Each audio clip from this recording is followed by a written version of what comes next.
അമൃത് Veni hair elixir presents daily news സായാഹ്ന വാർത്തകൾ powered by Pulimoottil silks KSFE. Wow, ഇയാളുടെ മുടിക്കിപ്പോ നല്ല ഉള്ള നീളം വന്നല്ലോ.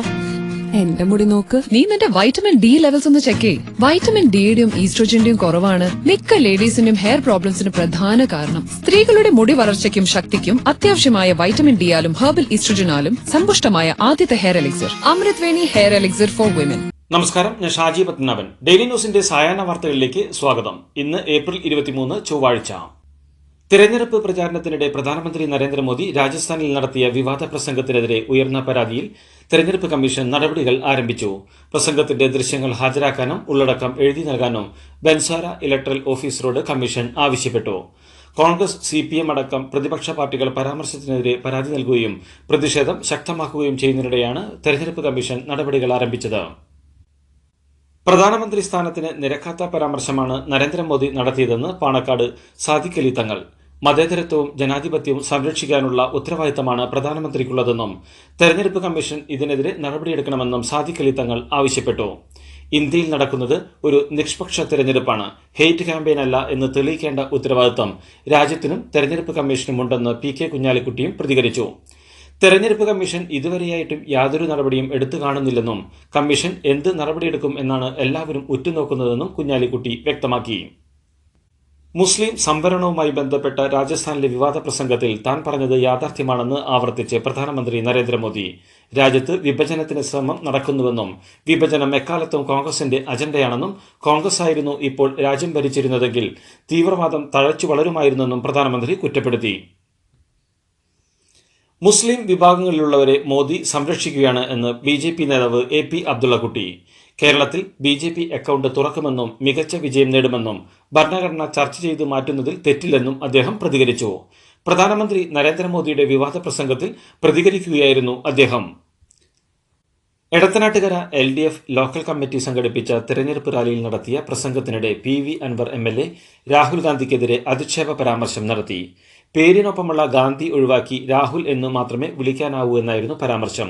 പേരിനൊപ്പമുള്ള ഗാന്ധി എന്ന പേര് കൂട്ടി ഉച്ചരിക്കാൻ പോലും അർഹതയില്ലാത്ത 4ാം കിട പൗരനായി രാഹുൽ മാറിയെന്നും രാഹുൽ ഗാന്ധിയുടെ DNA പരിശോധിക്കണമെന്നും അൻവർ പറഞ്ഞു. ജവഹർലാൽ നെഹ്റുവിന്റെ പേരക്കുട്ടിയായി വളരാനുള്ള ഒരു അർഹതയും രാഹുലിനില്ല. രാഹുൽ ഗാന്ധി മോദിയുടെ ഏജന്റാണോ എന്ന് ആലോചിക്കേണ്ട ഇടത്തേക്ക് കാര്യങ്ങൾ എത്തിയിരിക്കുകയാണെന്നായിരുന്നു അൻവറിന്റെ പരാമർശം. രാഹുൽ ഗാന്ധിയുടെ DNA പരിശോധിക്കണമെന്ന പ്രസ്താവന ഗാന്ധി കുടുംബത്തെ അപമാനിക്കലാണെന്നും രക്തസാക്ഷിയായ രാജീവ് ഗാന്ധിയെയാണ് അൻവർ അപമാനിച്ചതെന്നും AICC general secretary KC Venugopal. ഇത്ര മ്ലേച്ഛമായി സംസാരിക്കാൻ ഒരു MLAക്ക് എങ്ങനെ കഴിയുന്നു? രാഹുലിനെ നിന്ദിക്കുന്നത് തുടങ്ങിവെച്ചത് പിണറായി വിജയനാണ്. അൻവറിനെ CPM കയറൂരി വിട്ടിരിക്കുകയാണോ എന്നും വേണുഗോപാൽ ചോദിച്ചു. രാഹുൽ ഗാന്ധിക്കെതിരെ അധിക്ഷേപ പരാമർശം നടത്തിയ നിലമ്പൂർ MLA PV അൻവറിനെതിരെ തെരഞ്ഞെടുപ്പ് കമ്മീഷനെ പരാതി നൽകിയതായി KPCC acting president MM Hassan. Nehru കുടുംബത്തെയും രാഹുൽ ഗാന്ധിയെയും നികൃഷ്ടമായ ഭാഷയിൽ അപമാനിച്ച അൻവറിനെതിരെ പോലീസ് അടിയന്തരമായി കേസെടുക്കണമെന്നും ഗാന്ധിജിയെ കൊന്ന ഗോഡ്സെയുടെ വെടിയുണ്ടകളേക്കാൾ മാരകമാണ് അൻവറിന്റെ വാക്കുകളെന്നും ഹസൻ പറഞ്ഞു. ജനപ്രതിനിധി എന്ന നിലയിൽ ഒരിക്കലും നാവിൽ നിന്ന് വീഴാൻ പാടില്ലാത്ത പരാമർശമാണ് അൻവർ നടത്തിയത്. മുഖ്യമന്ത്രിയുടെ ചാവേറായാണ് PV അൻവർ പ്രവർത്തിക്കുന്നതെന്നും അദ്ദേഹം വിമർശിച്ചു. രാഹുൽ ഗാന്ധിയെ അധിക്ഷേപിച്ചുള്ള PV അൻവർ MLAയുടെ പ്രസംഗത്തെ ന്യായീകരിച്ച് മുഖ്യമന്ത്രി പിണറായി വിജയൻ. പറയുമ്പോൾ തിരിച്ചുകിട്ടുമെന്ന് ഓർക്കണമെന്നും രാഹുലിനെതിരെ താൻ പറഞ്ഞതിൽ ഉറച്ചു നിൽക്കുകയാണെന്നും പഴയ പേരിലേക്ക് പോകരുതെന്ന് പറഞ്ഞത് രാഹുലിന്റെ രാഷ്ട്രീയ നിലപാട് കണ്ടിട്ടാണെന്നും മുഖ്യമന്ത്രി പറഞ്ഞു. CAAയിൽ രാഹുലിന് മറുപടിയില്ല. ഇവിടെയാണ് താൻ രാഹുലിനെ വിമർശിച്ചതെന്നും മുഖ്യമന്ത്രി വാർത്താസമ്മേളനത്തിൽ പറഞ്ഞു. മുഖ്യമന്ത്രിയുടെ നിലവാരം അൻവറിനേക്കാൾ താഴെയാണെന്ന് K സുധാകരൻ. ഇടത് തരംഗമെന്ന മുഖ്യമന്ത്രിയുടെ അവകാശവാദം പിണറായിക്ക് തലയ്ക്ക് മിസ്റ്റേക്ക് ഉള്ളതുകൊണ്ട് പറഞ്ഞതാണ്. അദ്ദേഹത്തിന് മാനസിക അസ്വാസ്ഥ്യമുണ്ടെന്നും ഡോക്ടറെ കാണിക്കുന്നതാണ് നല്ലതെന്നും ഇല്ലെങ്കിൽ അത് വർദ്ധിക്കുമെന്നും സുധാകരൻ പറഞ്ഞു. PV അൻവർ നിലവാരമില്ലാതെ സംസാരിക്കുന്നയാളാണെന്നും വലിയ രാഷ്ട്രീയ വിവരം ഇല്ലാത്തയാളാണെന്നും അൻവറിൽ നിന്ന് ഇതിനപ്പുറമൊന്നും പ്രതീക്ഷിക്കുന്നില്ലെന്നും സുധാകരൻ പറഞ്ഞു. ആഫ്രിക്കൻ രാസലഹരിക്കടിമപ്പെട്ട ഒരു അധമന്റെ ജൽപ്പനമായിട്ടാണ് അൻവറിന്റെ പ്രസ്താവന കാണുന്നതെന്ന് Malappuram DCC president VS Joy പ്രതികരിച്ചു. സ്വന്തം പിതാവിന്റെ പിതൃത്വത്തെ പോലും ചോദ്യം ചെയ്യാൻ മടിക്കാത്ത ആളാണ് അൻവർ. അൻവറിനെതിരെ നിയമ നടപടികളുമായി മുന്നോട്ടു പോകും. അൻവർ പ്രസ്താവന പിൻവലിച്ച് മാപ്പ് പറയണമെന്നും അദ്ദേഹം ആവശ്യപ്പെട്ടു. പണ്ട് മുത്തശ്ശിയുടെ കല്യാണക്കഥ കേട്ട മുതലെയുള്ള ആഗ്രഹമാണ് അന്നത്തെ മുത്തശ്ശിയെ പോലെ എന്റെ കല്യാണത്തിന് എടുത്തൊരുങ്ങണമെന്ന്.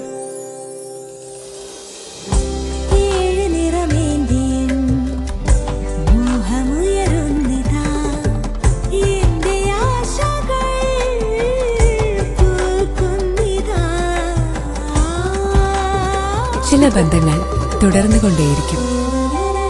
Celebrating 100 years of Pulimoottil silks. കള്ളവോട്ടിന് ശ്രമിച്ചാൽ കർശന നടപടിയുണ്ടാകുമെന്ന് മുഖ്യ തെരഞ്ഞെടുപ്പ് ഓഫീസർ സഞ്ജയ് കൌൾ. വീട്ടിലെ വോട്ടിംഗിനിടെയുണ്ടായ കള്ളവോട്ട് പരാതികളിൽ ഉടനടി നടപടിയെടുത്തു. ഈ നടപടി മുന്നറിയിപ്പായി കാണണമെന്നും തെരഞ്ഞെടുപ്പിന് കേരളം സുസജ്ജമെന്നും സുതാര്യമായ തെരഞ്ഞെടുപ്പ് ഉറപ്പാക്കുമെന്നും അദ്ദേഹം പറഞ്ഞു. വടകരയിലെ UDF സ്ഥാനാർത്ഥി ഷാഫി പറമ്പിലിനെതിരെ സൈബർ അധിക്ഷേപം നടത്തിയതിന്റെ പേരിൽ CPM ലോക്കൽ കമ്മിറ്റി അംഗവും DYFI മുൻ സംസ്ഥാന കമ്മിറ്റി അംഗവുമായ PK അജീഷിനെതിരെ കേസെടുത്തു. കലാപാഹനം അടക്കമുള്ള വകുപ്പുകൾ ചുമത്തിയാണ് കേസ്. യൂത്ത് ലീഗ് പ്രവർത്തകൻ അനസ് നൽകിയ പരാതിയിൽ പേരാമ്പ്ര പോലീസാണ് കേസെടുത്തിരിക്കുന്നത്. വടകരയിലെ അശ്ലീല വീഡിയോ വിവാദം CPM നേതൃത്വത്തിന്റെ അറിവോടെയാകും നടന്നതെന്ന് ഷാഫി പറമ്പിൽ. അതുകൊണ്ടാണ് സ്ഥാനാർത്ഥി തന്നെ വീഡിയോ ഇല്ലെന്ന് പറഞ്ഞിട്ടും വീഡിയോ ഉണ്ടെന്ന് പാർട്ടി സെക്രട്ടറി പറയുന്നത്. KK ശൈലജയോട് തനിക്ക് വ്യക്തിപരമായി പ്രശ്നങ്ങളില്ല, എന്നാൽ താൻ അറിയാത്ത കാര്യങ്ങളിൽ വ്യാജ പ്രചാരണം നടന്നതുകൊണ്ടാണ് വക്കീൽ നോട്ടീസ് അയച്ചതെന്നും ഷാഫി പറഞ്ഞു. പിണറായി വിജയൻ PV അൻവറിന്റെ നിലവാരത്തിലേക്ക് താഴ്ന്നുവെന്നും അൻവറിന്റെ പരാമർശത്തെക്കുറിച്ചുള്ള മുഖ്യമന്ത്രിയുടെ പ്രതികരണം ഇക്കാര്യം വ്യക്തമാക്കുന്നുവെന്നും ഷാഫി പ്രതികരിച്ചു. തനിക്കെതിരെയുണ്ടായ സൈബർ അധിക്ഷേപത്തിൽ നടത്തിയ പരാമർശങ്ങളിൽ മാപ്പ് പറയില്ലെന്ന് KK ശൈലജ. താൻ ഒരിക്കലും വാക്കുമാറ്റി പറഞ്ഞിട്ടില്ല. മുമ്പ് പറഞ്ഞത് കേട്ടുനോക്കിയാൽ മനസ്സിലാകും. ഷാഫി പറമ്പിൽ അയച്ച വക്കീൽ നോട്ടീസ് തനിക്ക് ലഭിച്ചിട്ടില്ലെന്നും KK ശൈലജ വ്യക്തമാക്കി. തിരുവനന്തപുരത്തെ NDA സ്ഥാനാർത്ഥി രാജീവ് ചന്ദ്രശേഖരന്റെ പത്രിക തള്ളണമെന്ന് ആവശ്യപ്പെട്ടുള്ള ഹർജി ഹൈക്കോടതി തള്ളി. തെരഞ്ഞെടുപ്പ് നടപടിക്രമങ്ങൾ തുടങ്ങിയ സാഹചര്യത്തിൽ ഇടപെടാനാകില്ലെന്ന് വ്യക്തമാക്കിയാണ് നടപടി.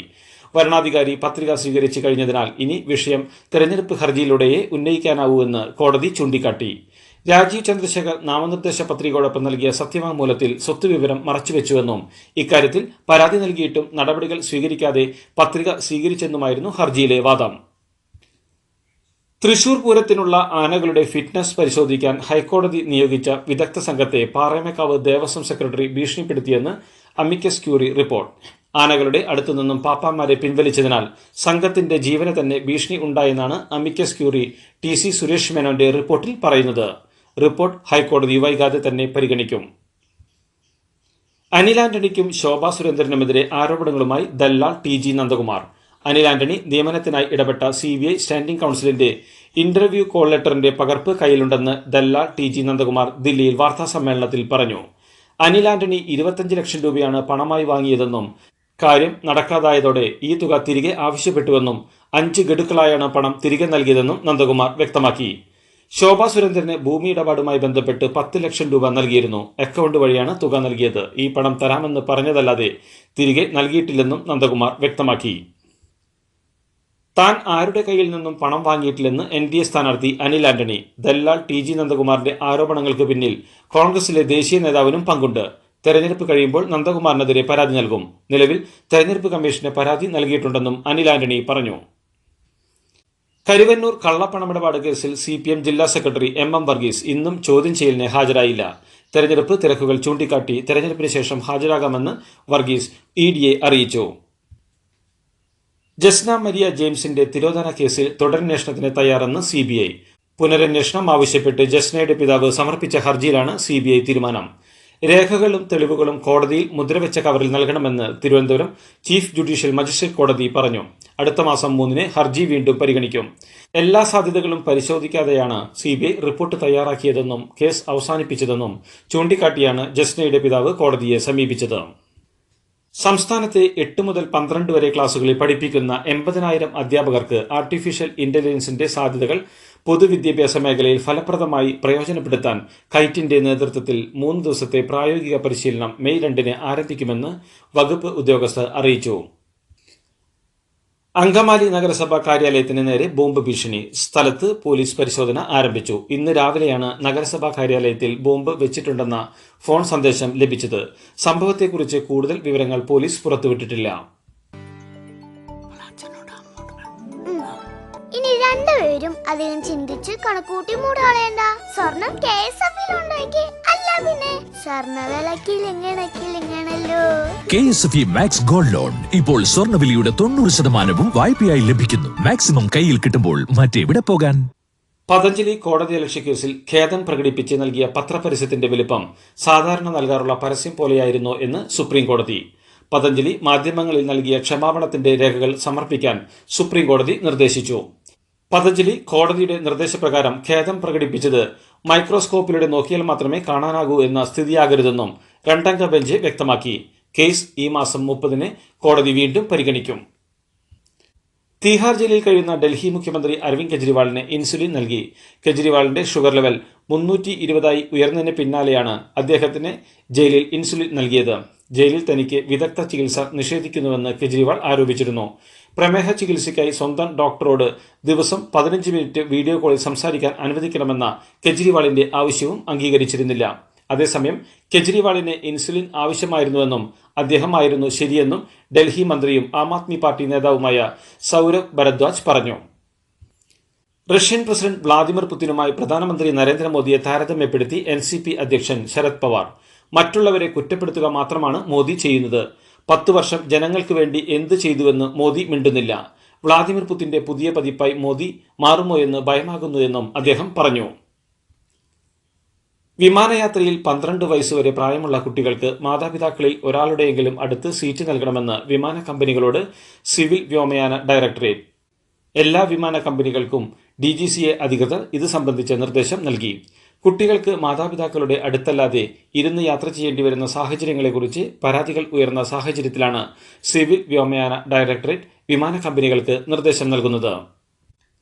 ബാലി ദ്വീപിലെത്തുന്ന വിനോദസഞ്ചാരികൾ ഡെങ്കിപ്പനിക്കെതിരായ പ്രതിരോധ കുത്തിവയ്പ് എടുക്കണമെന്ന അഭ്യർത്ഥനയുമായി ബാലി ഭരണകൂടം.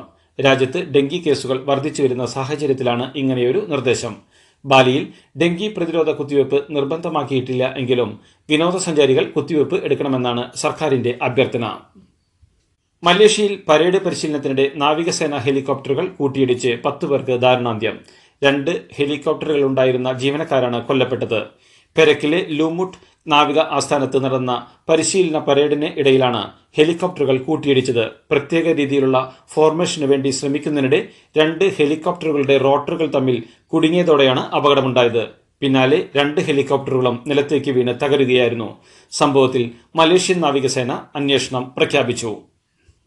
കേന്ദ്ര സർക്കാരിനെ വിമർശിച്ച് US വിദേശകാര്യ വകുപ്പ്. US സ്റ്റേറ്റ് ഡിപ്പാർട്ട്മെന്റിന്റെ വാർഷിക മനുഷ്യാവകാശ റിപ്പോർട്ടിലാണ് പരാമർശം. ന്യൂനപക്ഷങ്ങൾക്കെതിരെ മണിപ്പൂരിൽ ആക്രമണമുണ്ടായെന്നും വലിയ തോതിലുള്ള പീഡനമാണ് നടന്നതെന്നുമാണ് റിപ്പോർട്ടിലുള്ളത്. മനുഷ്യാവകാശ സംഘടനകളും രാഷ്ട്രീയ പാർട്ടികളും ബാധിത സമുദായങ്ങളും മണിപ്പൂരിലെ അക്രമം തടയുന്നതിനും മാനുഷിക സഹായം നൽകുന്നതിനുമുള്ള നടപടി വൈകിയതിന് കേന്ദ്ര സർക്കാരിനെ വിമർശിച്ചതായും റിപ്പോർട്ടിലുണ്ട്. ഇതോടുകൂടി ഡെയിലി ന്യൂസിന്റെ ഇന്നത്തെ സായാഹ്ന വാർത്തകൾ സമാപിക്കുന്നു. ഡെയിലി ന്യൂസിന് വേണ്ടി വാർത്തകൾ വായിച്ചത് ഷാജി പത്മനാഭൻ. DailyNewsLive.in വാർത്തകൾ വിരൽ തുമ്പിൽ.